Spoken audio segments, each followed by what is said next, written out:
தண்ணீர் டிவி பார்வையாளர்களுக்கு வணக்கம். நம்ம சேனலை லைக் பண்ணுங்க, ஷேர் பண்ணுங்க, சப்ஸ்கிரைப் பண்ணுங்க. வாங்க நம்ம நிகழ்ச்சிக்கு போகலாம்.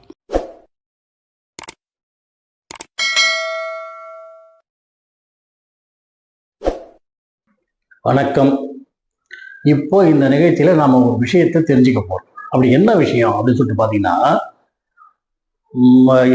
நம் முன்னோர்களால் உருவாக்கப்பட்ட ஒரு வாக்கியம், ஒரு பழமொழின்னு சொல்லலாம், அல்லது என்ன வேணாலும் சொல்லலாம். அப்படி ஒரு வாக்கியம் அது. அப்படி என்ன அப்படிப்பட்ட வாக்கியம் அப்படின்னு சொல்லிட்டு பார்த்தீங்கன்னாக்கா, அவனன்றி ஓரணமும் அசையாது அப்படின்னு ஒரு வார்த்தை சொல்லியிருப்பாங்க. அது என்ன அவனன்றி ஓரணமும் அசையாது? அவன்னா யாரு? அவன்னா கடவுள். கடவுள் இல்லாமல் ஒரு அணுவும் அசையாது அப்படிங்கிறது தான் அந்த வாக்கியத்தோட முழு விளக்கம். அப்ப கடவுள் இருக்கின்றான் என்ற பொருள்படதான் இது கூறப்படுகிறது. கடவுள் இருக்கிறான் அப்படின்னு சொல்லிட்டு நம்பக்கூடியவங்க இந்த வாக்கியத்தை ஏத்துக்கிறாங்க. ஓகே. கடவுள் இல்லை அப்படின்னு சொல்லிட்டு பிரச்சாரம் பண்றாங்க இல்லையா, அவங்க எப்படி இந்த வாக்கியத்தை ஏத்துக்குவாங்க? அவனன்றி ஒரு அணுவும் அசையாதுன்னு சொன்னா அவங்க அதை ஏத்துக்க மாட்டாங்க. ஏன்னு பாத்தீங்கன்னாக்கா, அவங்களுக்கு எல்லாமே நம்ம தான் செய்யணும். கடவுள் இங்க எங்க வந்தாரு அப்படின்னு அவங்க கேள்வி கேட்பாங்க. அதனால இந்த நாத்திகர்களுக்கும் விளக்கும்படியான ஒரு விஷயம்தான் இந்த பகுதி. அவனன்றி ஒரு அணுவும் அசையாதுன்னு சொல்லிட்டா போச்சா, அதை எப்படி நாம நிரூபிச்சு காட்டுறது அப்படின்னு சொல்லிட்டு ஒரு சம்பவம் நடக்குது. என்னன்னாக்கா, உலகத்துல காற்று என்பதும், நீர் என்பதும், நெருப்பு என்பதும், நிலம் என்பதும், ஆகாயம் என்பதும் பஞ்சபூதங்களும் இறைவனால் உருவாக்கப்பட்டவை. அவை அனைத்தும் இறைவனால் செயல்படுத்தப்படுபவை. அப்ப இறைவன் தான் எல்லாத்தையுமே செஞ்சுக்கிட்டு இருக்கான். உனக்கு தண்ணியை மழையா பொழிய வச்சு தண்ணியை கொடுக்க வைக்கிறான். காற்றா அடிக்க வச்சு உடல் சுகத்தை கொடுக்க வைக்கிறான். சூரியனா இருந்த வெளிச்சத்தை கொடுத்து உன் பார்வைகளுக்கு எல்லா காட்சிகளையும் காட்டுகிறான்.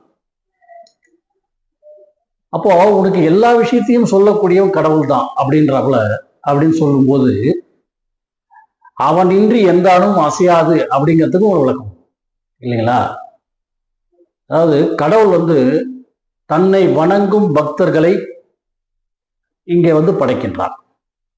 அதே போல் தான் இருக்கின்றோமா இல்லையா என்று சந்தேகப்படும் அதே பக்தர்களுக்கு தான் இருப்பதாக உணர்த்துவதற்காகவே நாத்திகர்கள் என்ற பெயரிலே அவர் கடவுள் மறுப்பு கொள்கையாளர்களை படைக்கிறார்.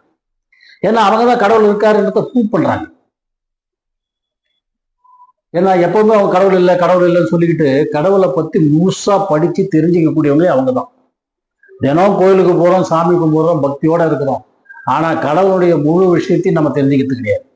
ஆனா கடவுள் இல்லை என்று சொல்பவன் இறைவனை பற்றிய அனைத்து விவரங்களையும் முழுமையாக தெரிந்து கொள்கிறான். இதுதான் உண்மை. இதைத்தான் கடவுள் செஞ்சுக்கிட்டு இருந்தார். என்ன நீ புரிஞ்சிக்காத வரைக்கும் என்ன நீ படிச்சுக்கிட்டே இருப்ப.